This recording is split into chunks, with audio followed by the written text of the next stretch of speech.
से करो ना आशिकी।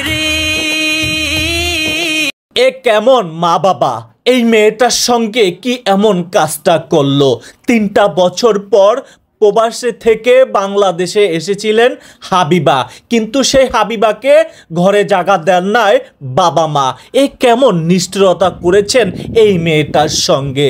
দর্শক, এই মেয়েটা রীতিমতো ক্যামেরার সামনে এসে কান্নায় ভেঙে পড়েছে। দেখতে পাচ্ছেন এই মেয়েটার 11 বছর বয়সে বিয়ে হয়েছিলেন, আর 8 বছরের একটি ছেলে সন্তান রয়েছে। দর্শক, এই মেয়েটার সঙ্গে আসলে কি ঘটনাটি ঘটেছে যা জানলে আপনারা রীতিমতো অবাক হয়ে যাবেন। তবে এর বাবা মা বলছেন প্রবাসে যায় নাকি খারাপ কাজের সাথে লিপ্ত আছেন, এজন্য বাবা মা বাসায় জায়গা দেন নাই। চলুন বিস্তারিত থাকছে সম্পূর্ণ ভিডিওতে। আমার কোনো মেসেজ নাই, আমি এটাই দোয়া করব আমার ডিভোর্সের পরে ওরা আমার সাথে অনেক বাজে, আমার বিপদের পাশে ওরা কখনোই আমার পাশে ছিল না। তো আমাকে ছাড়া তারা যখন ভালো আছে, আমার জন্য ওদের অনেক সমস্যা হয়। আমি ওদের থেকে দূরে থাকতে চাই। ওরা যেমনি আছে এমনি ভালো থাকুক। আমি যে টাকা পয়সা দিছি ওটা আমার কিচ্ছু লাগবে না। যদি আমার জন্য কোনো দোয়া করতে পারে তো করবে, আর যদি না করতে পারে তো না করুক। তো আমার মতন যেন এরকম যেন কোনো প্রবাসীর মেয়ের যেন না যেন হয় যে নিজের বাবা মারে বিশ্বাস করে টাকা দেওয়ার পরে দেশে আসার পরে তাদেরকে কেউ দেখবে না অথবা ফোন টোন দিবে না কিংবা কোনো খোঁজখবর রাখবে না, এরকম কোনো মেয়ের জন্য না যেন হয়। তারা যেন একটু সাবধান থাকে আর কি। একজন প্রবাসী বোনের কান্নায় আসলে বুকটা ফেটে যাচ্ছে।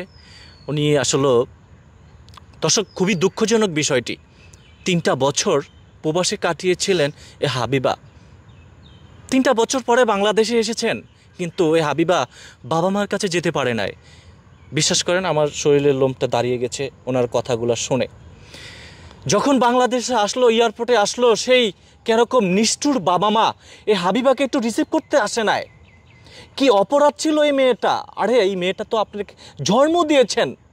এই ভাই আছে মুন্সিগঞ্জ, একটা হচ্ছে কুমিল্লাতে। বলছিলাম যে আমাকে একটু দেখতে আসবে, না হলে হচ্ছে যে আমার সাথে দেখা করিস, বাড়ির জন্য কিছু নিয়ে আসছি, জমজমের পানি নিয়ে আসছি, যেগুলো দিয়ে দিব।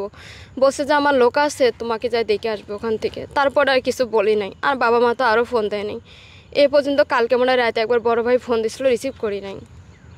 কী করবা রিসিভ করে? যখন সময় হয়েছিল আমাকে দেখার জন্য, কিবা উচিত ছিল যে আমাকে সে একবার দেখে যাক, না ডাকুক। জীবনটাতে অনেক কষ্টের জীবন কাটাচ্ছেন আপনি। 3টা বছর কষ্ট করেছেন, বাংলাদেশে এসেও কষ্ট করেছেন। আমি যখন সৌদিতে ছিলাম, আমার পরিবার থেকে কখনো ইচ্ছাকৃতভাবে কেউ আমার কাছে কোনো দিন ফোন দিত না। আমি যদি 1 মাস না দিতাম, 1 মাস আমার কেউ খোঁজখবর নিত না। যখন আমি ইচ্ছাকৃতভাবে ফোন দিতাম তখনই। সৌদি আরবে 4টা বাচ্চাকে দেখাশোনা করত, সকাল সন্ধ্যা কাজ করত, সেখানে এত কষ্ট করেছে। হায়রে জীবন, বাংলাদেশে এসেও আজকে বাবা মাকে পাশে পাচ্ছে না এই হাবিবা। এই কেমন নিষ্ঠুর বাবা মা আর কেরকম ভাই বোন এয়ারপোর্টে একটু রিসিভ করতে আসছে না এই হাবিবাকে। হাবিবাকে 11 বছর বয়সে বিয়ে দিয়েছে বাবা মা, তাও জোর জবরদস্তি করে। এই হাবিবার ছোট বোনকেও একইভাবে জোর জবরদস্তি করে বিয়ে দিয়েছে। হাবিবার 8 বছরের একটি ছেলে রয়েছে, আর হাজব্যান্ড হাবিবাকে ডিভোর্স দিয়েছে। কিন্তু সেই হাবিবার আজকে এমন একটা পরিস্থিতি, আমি জানি না এই হাবিবা, এই যে দেখেন 3টা বছর সৌদি আরবে কষ্ট করে টাকা পয়সা ইনকাম করে বাবা মাকে দিয়েছিল, আর সেই বাবা মা বলছে তুমি যত টাকা দিয়েছো তোমাকে আমি ফেরত দিয়ে দেবো। এটা সব সময় বলে এই কথা আমার আম্মু, সব সময় বলে। একটু কিছু বললেই আমার সন্তানটা যখন আমি টাকা দেই খালি ফোন দিয়ে একটু খোঁজ নিব, আর আমার ছেলেটা প্রতিনিয়ত আমাকে ফোন দিয়ে বলে তোমার আম্মুকে টাকা কামাই করে দাও, আমাকে দেখতে আসে না। অনেক মন খারাপ করে কথাটা বলে। আর এটা যখন আমি আমার আম্মুকে বলি, তখন আমার আম্মু বলে হ্যাঁ তোমার শ্বশুর শাশুড়ি যখন তোমার ডিভোর্সের বারে বাচ্চা আনতে গেছিলা তখন তো তোমার তো দেয় নাই। তো ওই অভিযোগটা কি এখন কি ধরলে হবে? এখন অনেক বছরগুলো পার হয়ে, প্রায় 5 বছর পার হয়ে গেছে। ওইটা ধরে কি তাই কি আমার ছেলেকে দেখতে যেতে হবে না? ওইখান থেকে পরে 15 টাকা ভাড়া, কখনোই দেখতে চান আমার বাবুটারে। তাহলে আমার কষ্ট একটাই, আমি প্রবাসী থেকেও কামাই করে দিয়েও আমার ছেলেটা কেউ দেখার মতো নাই। তাহলে আমি মরে গেলে তাহলে কি করবে? এই দুনিয়ার মধ্যে আমার ছেলে আমি একাকিতে হয়ে গেছি, আমার পরিবার থেকেও তো নাই, আর ওর তো মা থেকেও মানে মরার মতো, ইতিমের মতো। তাহলে কি করবো আমি ওই বাবা মা দিয়ে, যারা আমার খেয়াল রাখে না, আমার সন্তানের খেয়াল রাখে না। আপনি যখন বাংলাদেশে এয়ারপোর্টে এসেছেন তখন তো বাংলাদেশ দেখে অনেক খুশি পেয়েছেন, কিন্তু আরও খুশি লাগতো যখন বাবা মা পাশে থাকতো, তাই না? আমার ভিতরে কোনো খুশি নাই ভাই, আমি আগেও যেমন ছিলাম এমনই ছিলাম।